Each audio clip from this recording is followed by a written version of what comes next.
పడవ నడపాలంటే గాలివాటం తెలిసుండాలి. కారు నడపడం కూడా అలాంటిదే. నిజామాబాద్ కారు పార్టీ లీడర్లకు ఈ విద్య బాగా తెలిసినట్లుంది. ఎంపీ ఎన్నికల్లో కారు సాఫీగా సాగడానికి రోడ్డు వాటం తెలిసి గుంతలు లేని రూటు ఎంచుకున్నారు. జిల్లాలో పార్టీ స్టార్ క్యాంపెయినర్ అయిన కల్వకుంట్ల కవితను కారు నుంచి దింపి గట్టున పెట్టారు.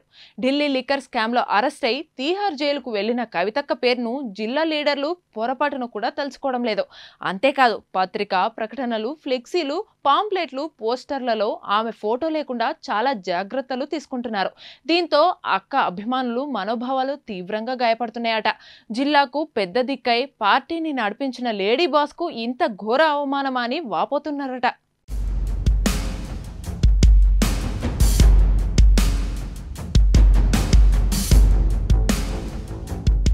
నిజామాబాద్ ఎంపీ అభ్యర్థి బాజిరెడ్డి గోవర్ధన్ కోసం పార్టీ చేస్తున్న ప్రచారంలో ఎక్కడా కవితక్క ఫోటో మచ్చుకు కూడా కనిపించడం లేదు.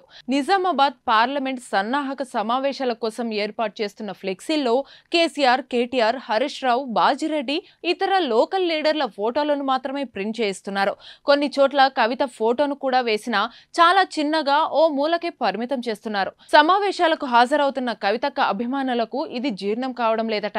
కవిత జైలుకు వెళ్లినా పార్టీ నాయకురాలే కదా, కష్టకాలంలో ఆమెకు అండగా నిలవాల్సింది పోయి సొంత మనుషులే ఇలా అవమానించడం ఏంటని ప్రశ్నిస్తున్నారట.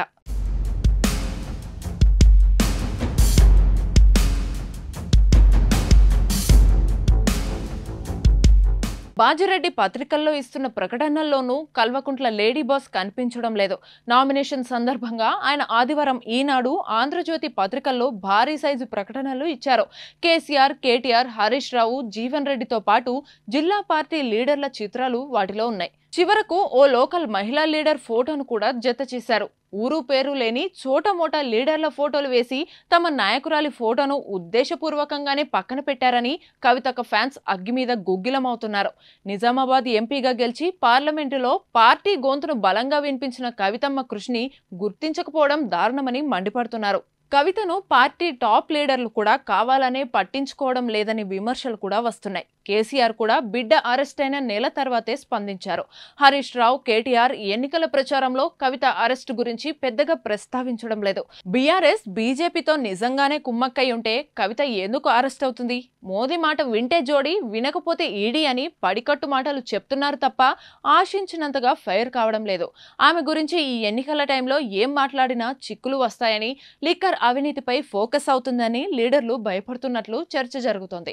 ఇప్పటికే కాళేశ్వరం డ్యామేజ్, విద్యుత్ కొనుగోళ్లు, ఫోన్ ట్యాపింగ్ వంటి అవినీతి అక్రమాల ఆరోపణలు ఎదుర్కొంటున్న పార్టీ కవిత అరెస్టుపై రాద్ధాంతం చేస్తే బూమరాంగ్ అవుతుందన్న భయంతో ఆమె పేరే ఎత్తడం లేదని చెబుతున్నారు. రాజకీయాల్లో ఎంత వేగంగా పైకి వెళ్తారో అంతే వేగంగా కిందికి పడిపోతారని, సొంత కుటుంబం, సొంత పార్టీ కూడా పట్టించుకోవని చెప్పడానికి కవితే ఉదాహరణ అని చెప్పుకుంటున్నారు.